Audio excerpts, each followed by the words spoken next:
अस्सलाम वालेकुम फ्रेंड्स, आप देख रहे हैं अलमक्का टेक एंड बिजनेस हब और मैं हूं उस्मान हुसैन। पिछले 12 घंटों में दोस्तों बीटीसी ने अपने आप में तमाम सपोर्टें ब्रेक कर दी हैं और हमें यहां पर कुछ नए ट्रेंड्स बनते हुए दिखाई दे रही हैं, यानी कि बीटीसी यहां पर फ्रीली फॉल कर रहा है। ये कब तक जारी रहेगा, ऐसा सवाल उठ चुका है। इस सवाल पे दोस्तों हम मैक्सिमम तजिया प्रोवाइड करने की कोशिश करेंगे। इसी के साथ साथ चचा ट्रम्प के लिए बढ़ती हुई कुछ दुश्वारियां, लेकिन अपनी ही पार्लियामेंट से। इसी के साथ एक नए सीज फायर, एक नए खत्ते के अंदर उसने फौरी तौर पे यहाँ पे कमोडिटीज़ को फिर से एक मरतबा दिया है बढ़ावा, और साथ साथ ऑयल प्राइसेस में हमें एक फुल स्टॉप देखने को मिल रहा है। क्या यह फुल स्टॉप इस बार कारामद साबित होगा? तो दोस्तों बहुत सी मालूमात मैं आज आपके साथ शेयर करने वाला हूं। मत भूलिएगा कि आज इनिशियल जॉबलेस क्लेम की रिपोर्ट के साथ साथ 4 और डेटाज आने हैं और शाम के बाद मार्केटों में फिर से एक नया ट्रेंड जारी होने वाला है। तो दोस्तों ऐसे में आपसे रिक्वेस्ट है, वीडियो को लाइक कर दीजिएगा ताकि ये दूसरे दोस्तों तक अपनी रीच इख्तियार कर सके। आगाज़ कर लेते हैं दोस्तों। पहले तो चचा के लिए बढ़ती हुई यहाँ पे दुश्वारियों के चचा ने यहाँ पर बर्दाश्त किया है एक नया फंडा, और वो फंडा ये है दोस्तों कि अपनी ही पार्लियामेंट में उनको ये मसला जो जियो पॉलिटिक्स की शक्ल में सामने आया है उसे मज़ीद कंटिन्यू करना है या नहीं करना, उसकी शक्ल में एक काफ़ी बड़ी हार का सामना हुआ है। दोस्तों ये बात ध्यान में रखिएगा कि हर मुल्क के अंदर किसी भी मामले को या किसी भी मसले को कंटिन्यू करना है या नहीं करना, इसकी इजाज़त अपोजिशन से लेनी पड़ती है, और यही बेहतरीन जमहूरियत का हुस्न होता है। ठीक है जी, इसमें हमेशा बाकायदा तौर पे एक इशू को डिस्कस किया जाता है कि उसे डिसअप्रूव करना है या अप्रूव करना है या नहीं करना या लेके चलना है। तो यहाँ पे एक लार्जली सिम्बॉलिकली यहाँ पे सक्सेस सामने आई है रिपब्लिकन्स की, जिन्होंने यहाँ पे डेमोक्रेट को थोड़ा सा हरासा कर दिया है। समझ लें कि एक टफ टाइम दे दिया है। हरासा कहना तो शायद ठीक नहीं होगा, लेकिन बेहतरीन वर्ड यहाँ पे होगा कि उन्हें वक्ती तौर के लिए मायूस कर दिया है। तो 215 की जीत हुई है 208 की निस्बत, यानी कि ये अब जो मुकाबलेबाजी जियो पॉलिटिक्स में चल रही है इसे थोड़ी देर के लिए रोकने का एक सबब बन गया है। The vote was the adopt the war power resolution which required Trump to withdraw US forces और see congratulations approval for the conflict. इससे ये बात तय होनी थी कि क्या अब वो अपनी जो पावर है या जो उनकी फ़ौज है वो उसको इस खित्ते से वापस बुलाएंगे या कंटिन्यू करेंगे। तो इस रिज़ल्ट से तो दोस्तों ये पता चल रहा है 215/208 से जो 7 वोट से उनकी हार हुई है। एंड पे जाके सुना है कि 4 अफराद थे जो दूसरी पार्टी के साथ जाके उनके हक़ में उन्होंने वोट कर दिया, जिसकी वजह से अब इनको कुछ मसाइल का सामना है। और वाइट हाउस को यहाँ पे डिसमिस और मेरिट्स को रेजोल्यूशन के तौर पे जो नई चीज़ें सामने आई हैं दोस्तों, वो प्रेसिडेंशियल जो पावर होती है उसको रिस्ट्रिक्ट करने के लिए आई है। यानी कि चचा ट्रम्प की जो इख्तियारात हैं इस अप्रूवल के बाद कुछ महदूद कर दिए जाएंगे। अब ये होते हैं या नहीं होते ये कोई नहीं जानता, लेकिन इसके ऊपर वर्क होगा। दूसरी चीज़ ये है दोस्तों कि एक और सीज़ फायर जो ख़त्म हो गया था लेबनान और इसराइल के दरमियान, उसे यहाँ पर कहा जा रहा है कि वो फिर से हो जाएगा। ठीक है, और फिर कितने दिन का होगा ये है फ़िलहाल दोस्तों इसके बारे में कोई नहीं जानता। आने वाला वक्त इस चीज़ को क्लियर करेगा। अर्ली मॉर्निंग में दोस्तों हमने देखा कि जो WTI था वो 96.50 को क्रॉस कर चुका था, और ब्रेंट जो था वो तकरीबन $98 में एंटर होने को था। जैसे कि ये खबर फिर एक मरतबा मार्केट में आती है दोस्तों, तो फौरी तौर पे इनको लगाम लग जाती है। आप दोनों में लाल बत्ती देख रहे हैं पहले से ही, और आज इनिशियल जॉबलेस क्लेम का दिन है। अच्छा, अब यहाँ पे आप दोस्तों को ये पता होना बड़ा ज़रूरी है कि पिछले तकरीबन 2 माह से इनिशियल जॉबलेस क्लेम की हिस्ट्री क्या रही है। देखिए guys, initial jobless claim US के लिए कोई अच्छा नहीं आया, लेकिन बावजूद इसके हमने ADP को अच्छा देखा, PCE डाटा को अच्छा देखा। इन दोनों डाटाज ने मिलकर मार्केट को यहाँ तक पहुँचा दिया। ठीक है जी, अब आप सारे ये आज सोच रहे होंगे कि आज इनिशियल जॉबलेस क्लेम फिर क्या करेगा। हो सकता है दोस्तों कि इनिशियल जॉबलेस क्लेम भी रही कोई कसर होगी, वो भी एक आखिरी हथौड़ा मार के मार्केट को यहाँ पे ब्रेक कर दे। सो ये सरप्राइज़ है इस वक्त सभी के लिए कि आखिर इनिशियल जॉबलेस क्लेम करेगा क्या, क्योंकि पिछले हफ्ते का जो इनिशियल जॉबलेस क्लेम था वो तकरीबन 7,000 माइनस में चला गया था कि 7,000 ज़्यादा लोगों ने क्लेम डिटेल के साथ किया था कि जी हम बेरोज़गार हैं हमें बेनिफिट दिए जाएं। तो ये बात याद रखिएगा कि जब बेनिफिट क्लेम करने वाले लोगों की रफ्तार या तादाद बढ़ जाती है तो इसे इकोनॉमी की कमज़ोरी माना जाता है। अब हालांकि जो पिछले जो 2 डाटा आए हैं वो लेबर मार्केट के थे, ठीक है, लेकिन ये जो लोग घरों में बैठ जाते हैं इनको लेबर की लिस्ट में नहीं डाला जाता। तो आज का दिन बहुत ही इंटरेस्टिंग है दोस्तों। जो डाटा आएगा उसे फौरी हासिल करने के लिए आप हमारा व्हाट्सएप चैनल ज्वाइन कर सकते हैं, लिंक वीडियो की डिस्क्रिप्शन में मिल जाएगा ताकि फौरी इम्पैक्ट को आप समझ सकें। तो गाइस आज के दिन एक बड़ी भागदौड़ देखी जाएगी क्योंकि फ्राइडे से पहले पहले ये एक अहम तरीन डाटा है। हालांकि जुमा और हफ्ता भी इस बार डाटा से खाली नहीं है क्योंकि इन्होंने रास्ता हमवार करना है FOMC के लिए। याद रखिएगा दोस्तों कि इस जो पार्लिमान का जो आज सिलसिला चला इसमें थोड़ी देर के लिए जो हॉल्ट आया है इसकी वजह से थोड़ा बहुत बेनिफिट कमोडिटीज़ में आ सकता है। तो बढ़ते हैं मार्केट की तरफ। So guys now we are in the market और कैपिटलाइजेशन पिछले 4 दिनों की सबसे कम तरीन सतह पे आ गई है और डोमिनेंस में भी बड़ी कमी देखने को मिल रही है, यानी कि 0.30% की। इस दरमियान टॉप ट्रेंडिंग के अंदर सिर्फ हाइपर लिक्विड मौजूद है जो खुद से एक यहाँ पर फंडामेंटल प्रोजेक्ट कंसीडर किया जाता है। तो दोस्तों पिछले तकरीबन 4 दिन के अंदर अंदर BTC $11,000 तक अपनी रेजिस्टेंस से फॉल कर गया है। अब अगर हम इसे 82 से कंपैरिजन करें तो ये कुल मिला के 19,000 की कमी है सिर्फ 10 दिन के अंदर अंदर, यानी कि जो ट्रेंड सेट हुआ था 96-97 डेज़ का वो यहाँ पे क्रैश में की शक्ल में आया है। अब ये क्रैश दोस्तों बड़ा डिफरेंट किस्म का है। अक्सर औकात आपने माजी में जो क्रैशेस देखे हैं वो एक दिन में आया करते थे, लेकिन अब की बार आपको किस्तों किस्तों में ये चीज़ देखने को मिली है और इसीलिए इस बात पे बिलीव होना थोड़ा सा मुश्किल है। लेकिन पिछले 7 दिन की मुताबिकत से 13.44% की BTC के प्राइस में कमी एक हैरान कुन कमी है। दूसरी तरफ इथीरियम में 11% की कमी और BNB के अंदर 5.16% की कमी। अब यहाँ पर BTC का तजिया पहले ऐड करते हैं जो हमारे लिए बड़ा अहम है। तो दोस्तों BTC का कैंडल चार्ट हमें फ्री फॉल की वाज़िया तौर पे दावत दे रहा है, यानी कि BTC 75,000 से जब गिरना शुरू हुआ कहीं एक जगह आपको सपोर्ट ना मिली, ना ये सपोर्ट थी ना ये सपोर्ट और ना अभी यहाँ पे कोई सपोर्ट है। ये जो आप शेडो देख रहे हैं ये भी थोड़ी देर के लिए मार्केट में आया था जिसने BTC को 63,000 से उठाकर दोबारा 65,500 पे फेंका, एतमाद बहाल किया और फिर क्रैश का सिलसिला जारी रहा। और आज हम जो इसका मेजर लो देख चुके हैं वो 61,366 तक का है। BTC में दोस्तों कहीं पे अब सपोर्ट मौजूद नहीं है, मैं आपको बता दूं वाज़िया तौर पे, क्योंकि ये जो 65,500 की सपोर्ट टूटी है ये 100 डेज मूविंग एवरेज को इसने ब्रेक कर दिया है।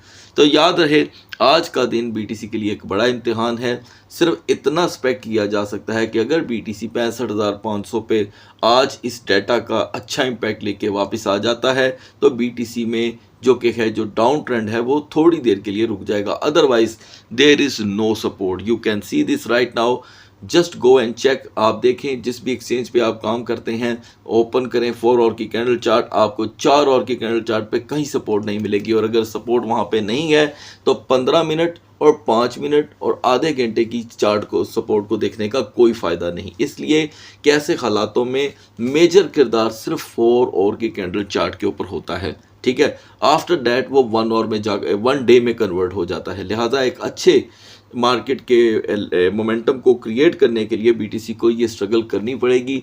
वीकर जोन में हम पहले से ही खड़े हैं। 63,000 अगर आज इनिशियली जॉबलेस क्लेम के दरमियान टूट जाता है दोस्तों तो ये प्रेशर इसे दोबारा 61,500 61,000 की तरफ लेकर के जा सकता है। कुछ व्यूअर का पूछना था कि क्या 60,000 का लेवल टूट जाएगा। देखें दोस्तों ये चीज़ें कोई नहीं जानता, अगर आपको कोई ये चीज़ें बताता है तो वो ज़्यादती करता है, इसलिए कि ये चीज़ें मार्केट के इख्तियार और वॉल्यूम और सपोर्ट के ऊपर होता है। जो एजुकेशन हम आपको फराहम करते हैं वो टेक्निकल और फंडामेंटल न्यूज़ के ऊपर डिपेंड करती हैं, ठीक है। कैंडल चार्ट स्टडी के मुताबिक सपोर्ट ही मार्केट की सबसे बड़ी चीज़ होती है। दूसरी तरफ दोस्तों इथीरियम को भी यहाँ पर टोटल क्रैश हुए एक लंबा अरसा हो गया है। 2080 और 50 हमने इतवार के दिन जो लेवल देखे थे निस्बत उसके इसके प्राइस में तकरीबन $300 तक की कमी है और ये कमी तब शुरू हुई थी जब इसने लास्ट टाइम 2450 को ब्रेक किया तकरीबन 14 दिन पहले। और ये कुल मिलाकर इथीरियम की तारीख का एक बड़ा क्रैश कंसिडर किया जाता है। सबसे बड़ा क्रैश तो नहीं है लेकिन क्रैश है। अर्ली मॉर्निंग में हम 1828 पे थे दोस्तों। थोड़ी देर के लिए इथीरियम ने रेजिस्टेंस अबूर की 1852 की, लेकिन ये सिर्फ 5 मिनट के लिए था। आफ्टर दैट इतनी बड़ी क्रैश आई मार्केट में कि हमने 1717 का लो देखा। उसके बाद मार्केट में बाउंस तो आया है $100 तक का, यानी कि हम 1817 तक गए, लेकिन सपोर्ट नाम की चीज़ मौजूद नहीं। यहाँ पर इथीरियम के लिए अब लास्ट सपोर्ट सिर्फ 1750 की है। बीटीसी के लिए तो कोई सपोर्ट नहीं है, लेकिन इथीरियम के लिए है। 1750 इज़ द लास्ट होप। इसे प्रोटेक्ट करने के बाद अगर कोई मोमेंटम क्रिएट होता है तो वो 1790 की रेजिस्टेंस के बाद ही होगा। अदर देन इथीरियम इसके अंडर ही मूव करता हुआ दिखाई देगा। बढ़ते हैं आल्ट कॉइन्स की तरफ। तो दोस्तों बीएनबी ने अपनी यहाँ पर एक तारीख रकम की है 745 जैसे टॉप फ्लैग, वो भी संडे के दिन के बाद से लेके अब तक बीएनबी 590 का लो दे चुका है। आज तक बीएनबी की ऐसी परफॉर्मेंस नहीं रही। सो कॉल्ड ये बाइनांस का टोकन है दोस्तों, और बाइनांस यूज़ करने वाले अक्सर इसके ऊपर बड़ा फ़ख्र महसूस करते हैं। ले दोस्तों आपके सामने फ़िलहाल इसकी सूरत हाल बड़ी गंभीर हो चुकी है, और अखीर की बीएनबी ने यहाँ पे की है दोस्तों मैनिपुलेशन, ठीक है।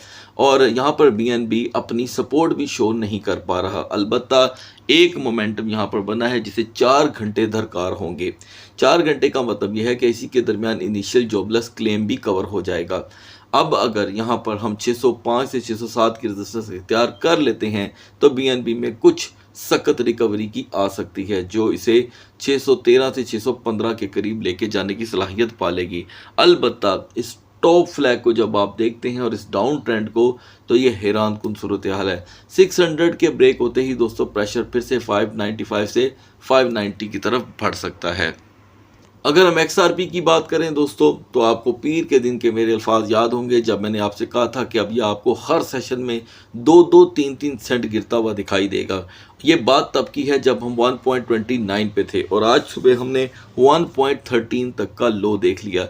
लिहाजा XRP यहाँ पे तैयार बैठा हुआ है मज़ीद अंडर वैल्यू होने के लिए। फ़िलहाल ये इतना बड़ा लो लगा आया है कि 1.15 को शायद प्रोटेक्ट करने में कामयाब रहे। अब बात करते हैं दोस्तों सोलाना की, जो मिड नाइट में 73.09 पे था। आपको अपडेट किया गया था कि वॉल्यूम नाम की सोलाना में कोई चीज़ मौजूद नहीं है। अलबत्ता 70.20 की इसकी एक लास्ट रिवर्सल सपोर्ट है।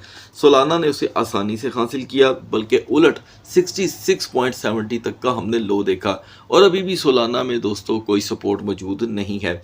व्यूअर्स का पूछना है कि सोलाना कहां तक यहां पर कोई बड़ा लो प्रोवाइड कर सकता है। दोस्तों शायद आपको अभी भी स्क्रीन पे लो दिखाई नहीं दे रहा, क्योंकि 97 से गिर के ये 69 पे आया है। इससे ज़्यादा अगर कोई अंडर वैल्यूड होगा तो फिर वो कोई नहीं जानता। फिर भी मैं समझता हूँ 69 पे अगर सपोर्ट मिल जाती है तो 71.50 तक की रेजिस्टेंस एक मामूल रहेगा।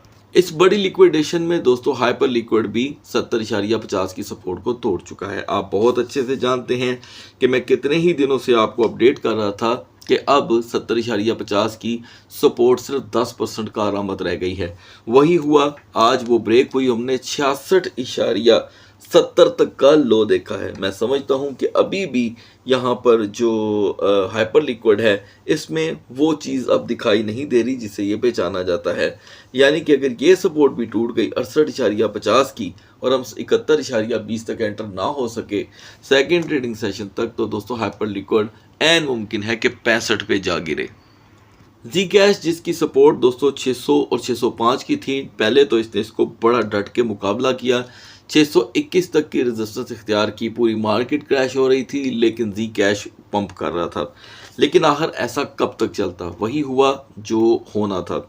555 से इसने लो दिया और फिर बाउंस किया, यानी कि 555 तक का लो आया। 600 के ब्रेक होने के बाद जो एक्सपेक्टेशन थी वो 580 तक की थी। तो अभी भी यहाँ पे जी कैश के पास सपोर्ट मौजूद नहीं है।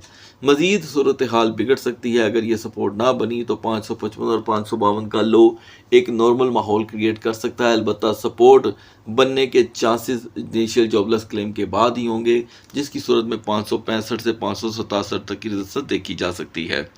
अब बात करते हैं दोस्तों पब्लिक डिमांड कॉइन्स की। पब्लिक ने जो ऑडियंस ने यानी कि जो डिमांड की उनका तजिया ऐड करेंगे। आगाज़ करते हैं BCH से। BCH दोस्तों रिकॉर्ड यहाँ पे तोड़ फोड़ का शिकार रहा। 550 के बाद से लेके जितनी भी अपडेट थी आपको फ्राहम कर दी गई थी। अभी यहाँ पे BCH जो है दोस्तों कुल मिलाकर के 230 से बाउंस करके आया है।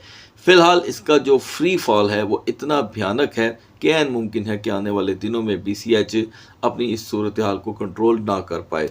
तो 255 एक टेम्पररी सी सपोर्ट है, लिहाजा इसका वॉल्यूम कम होने की वजह से इसकी पजीराई में बहुत ही कमी वाक़या हुई है। इस दरमियान दोस्तों टाओ कॉइन को जो 230 की हमायत हासिल थी उसने उसे ब्रेक किया और 220 तक की सपोर्ट आपके साथ शेयर की गई थी। लिहाजा हम देख सकते हैं कि टाओ ने 205 का लो प्रोवाइड किया और अब हम 218 पे खड़े हैं। कुछ ही देर में आप अपनी टूटी हुई सपोर्ट को हासिल कर सकते हैं और ऐन मुमकिन है कि ये जो सपोर्ट बन रही है जो अदर कैंडल चार्ट में दिखाई नहीं दे रही, ये इसके लिए थोड़ी सी बेनिफिशियल हो जाए, यानी कि 222 से 224 तक की रेजिस्टेंस मिल जाए, अदरवाइज वॉल्यूम वोलेटाइल रहेगा।